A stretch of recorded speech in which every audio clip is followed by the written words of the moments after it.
Hi, and welcome back to Pinky Boo Hauntings. I'm your witchy host, Shy, and I'll be your guide to all things paranormal, weird, and spooky. In today's episode, we're going to be reading some paranormal stories from Reddit. I hope to eventually be reading more listener stories, but for now, I thought reacting to Reddit stories would be fun.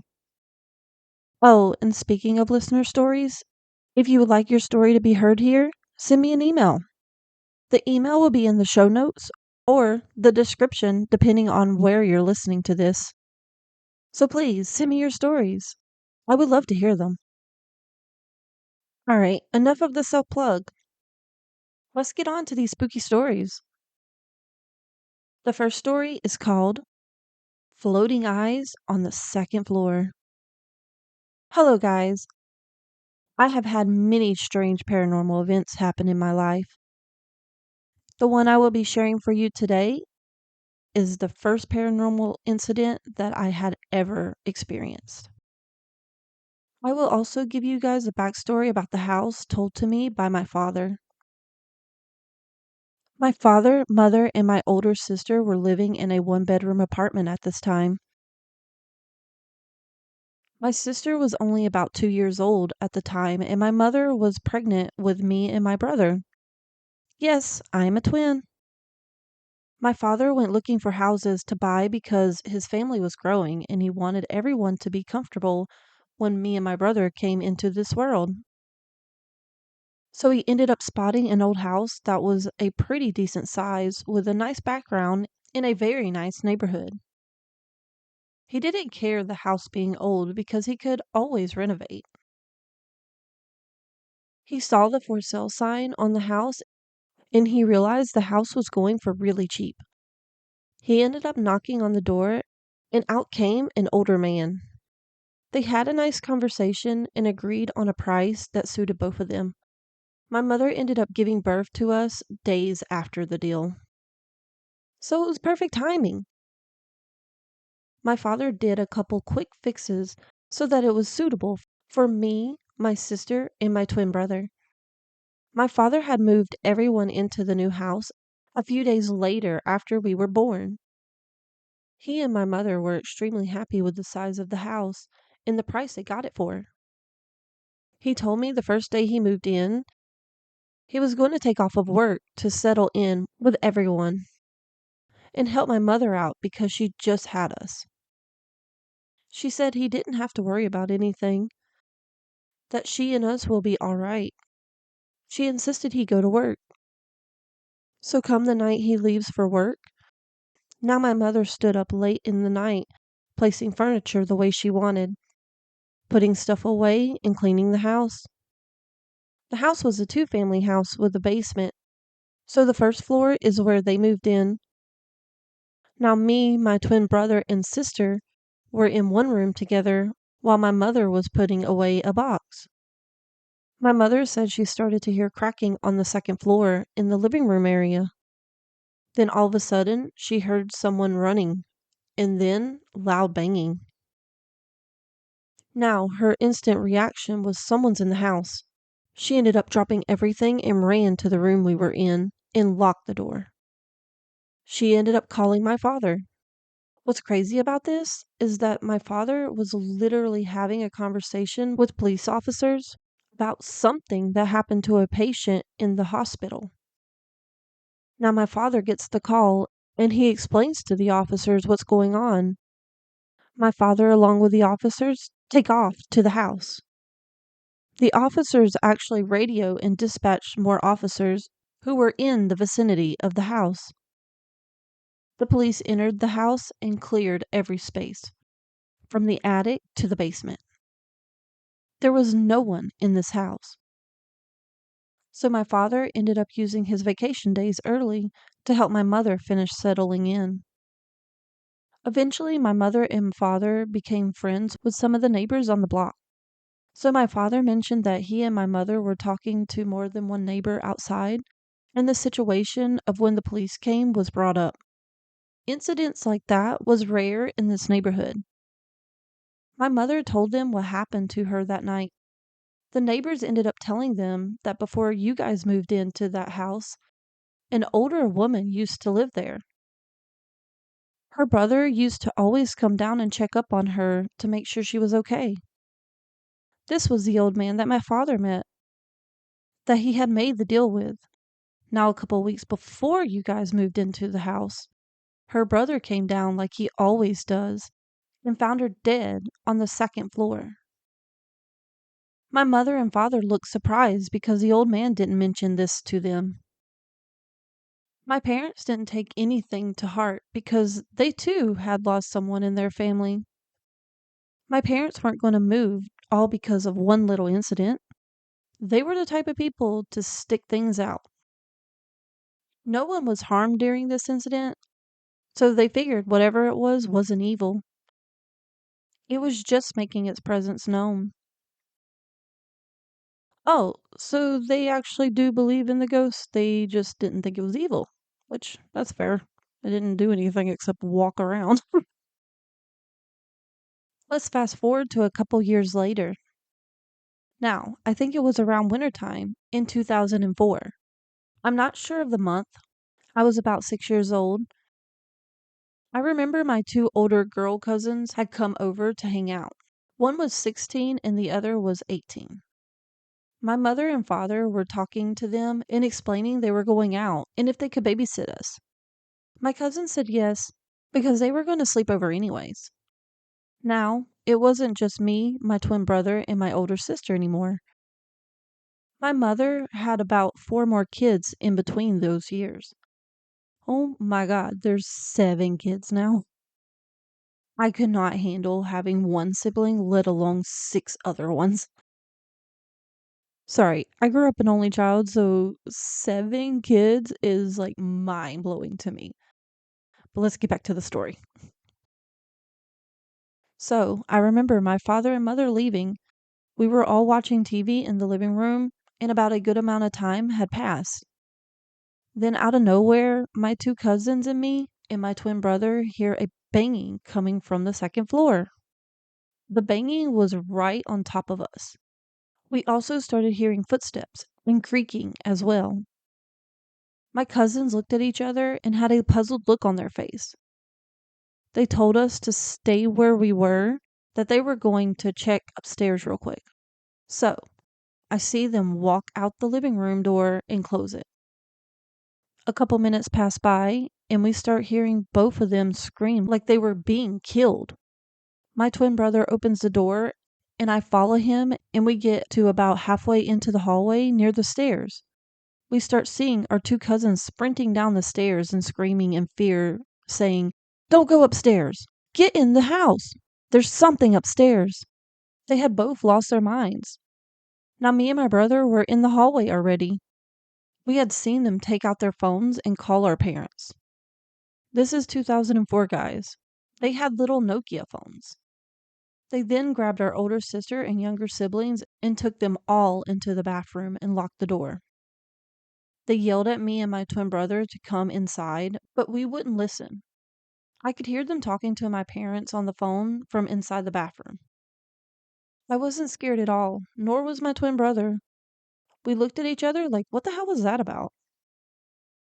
Also, we grew up with an older sister, so we know girls can sometimes overreact. Well, that's just rude. I mean, everybody overreacts sometimes. At least our sister did most of the time. So my brother said, "Let's go check it out." I smiled at him and said, "Okay." The hallway is about 25 feet long. Now, where we were standing is almost near the entrance of the stairs. Now, the stairs going up to the second floor is about 10 feet long. So, here goes my brother heading up the stairs and me tagging along right behind him. My brother was about 4 steps away from the top of the stairs. I was 2 steps behind him. We could see that the door to the entrance of the second floor apartment was open about a quarter away, but the lights were all off inside of the apartment. We could see everything clearly in the hallway because the hallway lights were on. Then, out of nowhere, We saw these huge eyes swoop down underneath the top of the door frame to come into the hallway of the second floor. Much like how when a basketball player ducks his head underneath the door because he's so tall. But it moved with an unnatural speed. But the weird thing was there was no head or body. It was just these two huge, floating, almond-shaped, neon green, yellowish eyes. The eyes weren't floating, though. They appeared to be floating. It looked like they were set on a head, but the head and body had to be invisible because we could see through it like it was translucent. But after it swooped under the top of the door frame, it headed towards the stairs close to my brother. The way this thing moved was weird too. It was swaying side to side and walking at the same time. If you ever seen the cat from the movie Alice in Wonderland, how he could be invisible but his eyes and mouth just appear, it was just like that. Whatever this was, it was tall as hell. The eyes were above the height of the door frame.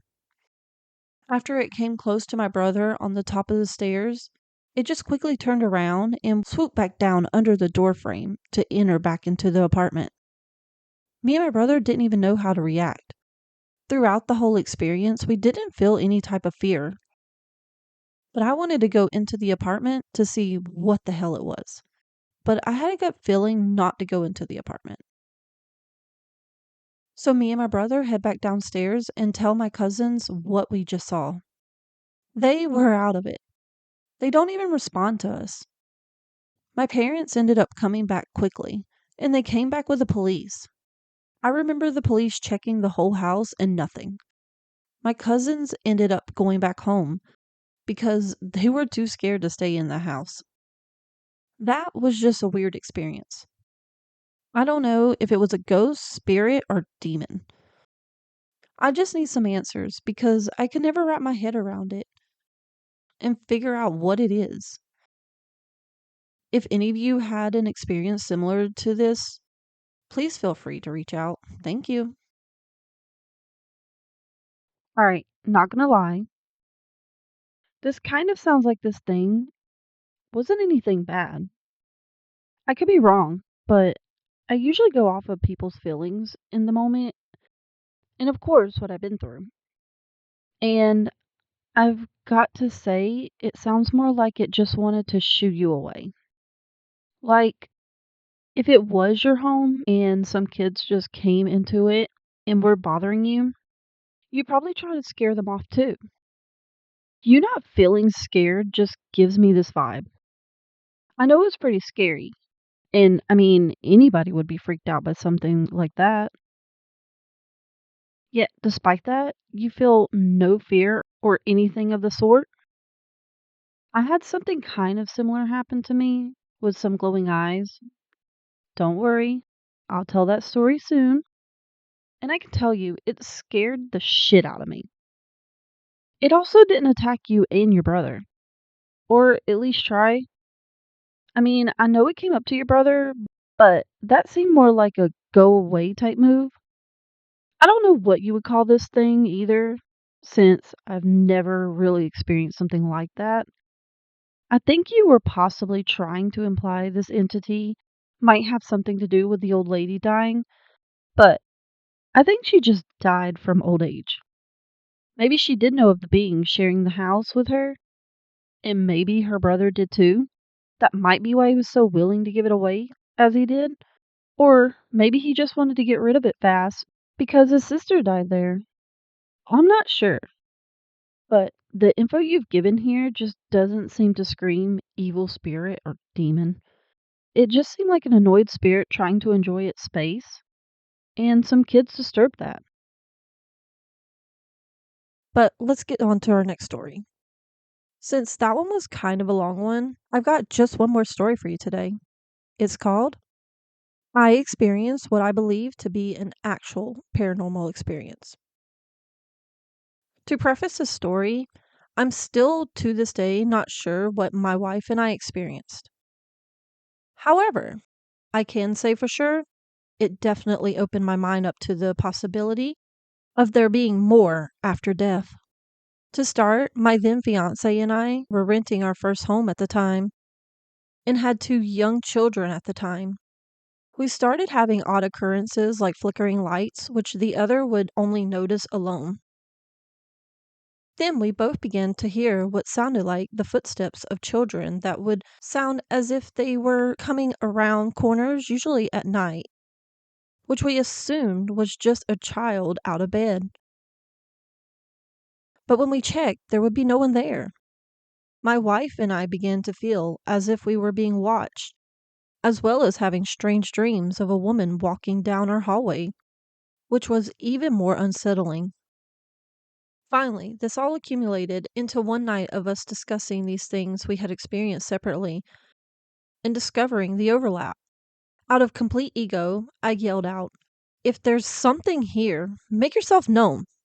To which we promptly heard two thumps come from right over our head. We did not have a bi-level home. This came from the attic crawl space. I'm now more open-minded to not only life after death, but the occult and esoteric side of life. I just wanted to see if anyone else had experiences like this before and wanted to share them as well. Also, just to update, we have since moved to our home of 4 years and haven't had any issues. Since, in fact, we only experienced this at the previous home for around 3 months, which seems very strange in retrospect.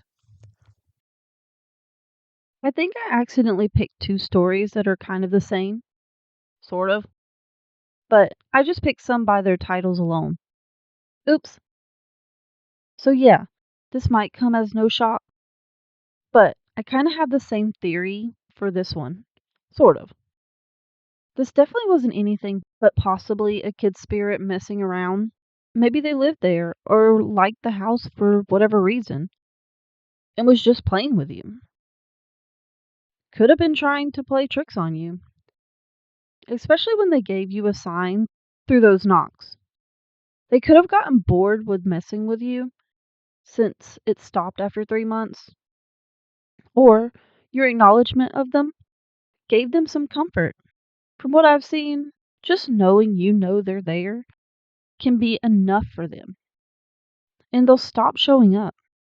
Not a given, but as someone who's had a lot of visits from different spirits, the moment I made it clear I knew they were there, or even said hi to them, they stopped showing up. Doesn't always happen that way, but there were a lot of times they left seeming at peace. Sorry if this wasn't the scariest or the most exciting first episode. I kind of skimmed the first one a little bit, but the little I saw made me think it was going to be a little more spooky. I also didn't mean for both of them to be so similar. Though I guess I accidentally made a themed episode. Everybody loves a theme, right? Right? Don't worry, the jokes aren't going to get any better. I promise. Unless you like corny jokes and dark humor. If you do, then welcome. And for all of you who have made it this far, I do hope you enjoyed my first episode. And hey, if you like it, come back next week. I'm going to be telling probably one of my scariest experiences. But for now, the coven is adjourned. See you next time. Bye.